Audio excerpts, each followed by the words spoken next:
तव्हां चओ त डांस जे थ्रू तव्हां का मूवमेंट जे थ्रू कुझु एक्सप्रेस कंदा आहियो त कंहिं बि शइ जी एक्सप्रेशन ठीकु आहे through art in any form of art ड्रामो ठाहे तव्हां को मैसेज कन्वे कयो था डायरेक्शन करे को मैसेज कन्वे कयो था ऐं वरी डांस करे बि को मैसेज कन्वे कयो था वधीक मुश्किल कंहिं में आहे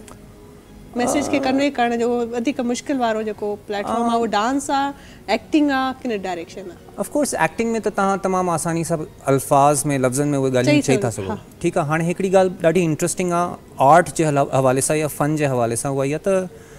ॿाहिरि जी जेका दुनिया अॻियां जिते माण्हू पहुची चुका आहिनि मां बरे सग़ीर जी पंहिंजी ॻाल्हि नथो कयां ॿाहिरि यूरोप या ॿियनि हंधनि ते हो चवनि था आर्ट इज़ अबाउट फीलिंग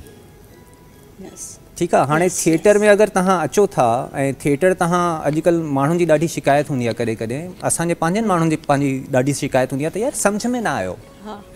हो छा हा अलाए छा थी ईंदा आहिनि त अक्सर थिएटर में ईअं थींदो आहे हा त हाणे अगरि ॻाल्हि इहा आहे त अगरि तव्हांखे उन शइ चाहे तव्हांखे सम्झ में आई हुजे या न आई हुजे पर उन शइ तव्हांखे कुझु महसूसु कराए छॾियो हुजे अक्सर अहिड़ा जज़्बात हूंदा आहिनि ऐं अहसासात हूंदा आहिनि जेके माण्हुनि खे पाण सम्झ में न ईंदा आहिनि माण्हू चवंदा आहिनि यार मां कुझु महसूसु कयां पियो पर मुंहिंजे लाइ मूं वटि अल्फाज़ न आहिनि त जॾहिं उहे अहसास ऐं जज़्बात तव्हांजे अंदर में आहिनि ऐं हुनखे तव्हां थ्रू डांस ऐं मूवमेंट तव्हां कन्वे करे सघो था ऐं तव्हां हुनखे फील करे सघो था ऐं साम्हूं वारो अगरि रुगो फील करे थो महसूसु करे थो वठे एज़ एन आर्टिस्ट तव्हांजो कमु थी वियो आहे मैसेज कन्वे थी वियो हा हाणे उहो ई आहे न ॾिसो मैसेज ठीकु आहे हिकिड़ी सुठी शइ आहे मैसेज हुजे पर हिकिड़ो मूंखे हिकिड़ो इशू हूंदो आहे त प्रीचिंग न थी वञे थिएटर में कहाणी हुजे पर जीअं बयानबाज़ियूं ऐं प्रीचिंग शुरू थी वेंदी आहे त इहो सही आहे ईअं थियणु खपे इहो ग़लति आहे पर इहो त क्रिटिक कान्हे मुंहिंजे ख़्याल में तनक़ीद न थींदी त इंसानु इम्प्रूव कीअं कंदो तनक़ीद तमामु ज़रूरी आहे ऐं पर प्रीचिंग अगरि तव्हांखे ॿुधणी आहे त तव्हांखे पाकिस्तान में अधु खां वधीक माण्हू तव्हांखे प्रीच कंदा हूंदा तव्हां मिटनि माइटनि सां मिलंदो हो चवंदा बाबा तूं ही छा पियो करी हे न कर हो कर हीअ कहिड़ो इहो मशवरा अची वेंदा ठीकु आहे इहो हाणे अगरि इहो ई ॿुधण तव्हां थिएटर में था वञो त पोइ तव्हां जेको आहे घर में वेही करे प्रीचिंग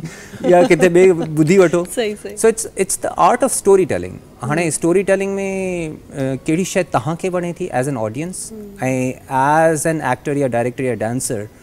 मां कहिड़ी कहाणी ॿुधाइण थो चाहियां या कहिड़ी कहाणी जो हिसो थियण थो चाहियां that is up to me अच्छा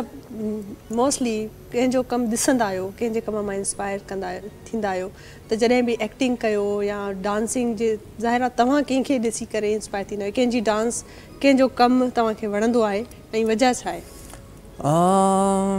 कमु हाणे सिखियो असां ज़िया साहब खे आहे ज़िया साहब खे असां ॾिठो आहे शीमा किरमानी सां मां हींअर रिसेंटली पोयनि 2 सालनि खां 3 सालनि खां कमु she is a brilliant dancer and she is an amazing human being and she is a magnanimous person उन्हनि जी जेका स्ट्रगल आहे उहा 1970s खां हले पई ठीकु आहे हिकिड़ो जेको उन्हनि जो फेमिनिस्ट ऐं जेको वुमेन्स राइट्स लाइ जेको कमु कनि थियो अॼु बि उन्हनि जो जेकी सोच आहे उहा तमामु ज़रूरी आहे न सिर्फ़ु इन शहर जे लाइ बल्कि इन पूरे ख़िते जे लाइ ऐं उन्हनि जो कमु सिंध जे अंदरूनी माना ॿियनि जॻहियुनि ते वञी हो करे कमु कनि थियूं ऐं आहिनि इलाही आहिनि असांजा हींअर यंगस्टर्स में पारस आहे पारस मसरूर तमामु ज़बरदस्त कमु करे थो ऐं ॿिया बि असांजा दोस्त आहिनि तक़रीबन जेको माण्हू सचाई सां ऐं दिलि सां कमु करे थो हुनजे कम में को न को असरु ॾिसण में अचे थो उहो महसूसु थिए थो असांखे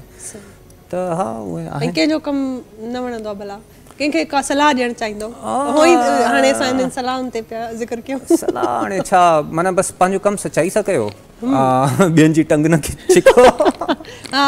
माइंड योर ओन बिज़नेस हा ऐं सपोर्ट कयो छो जो आर्टिस्ट तमामु घटि आहिनि असांजा आर्ट में जेको आहे थिएटर या एक्टर्स या स्टोरी टेलर्स घटि आहिनि ऐं हिकिड़ी ज़रूरी इहा ॻाल्हि चवंदुमि न रुगो पंहिंजे साथियुनि खे पर ऑडियंस खे बि त थिएटर तव्हां टिकट वठी करे ॾिसण जी आदत विझो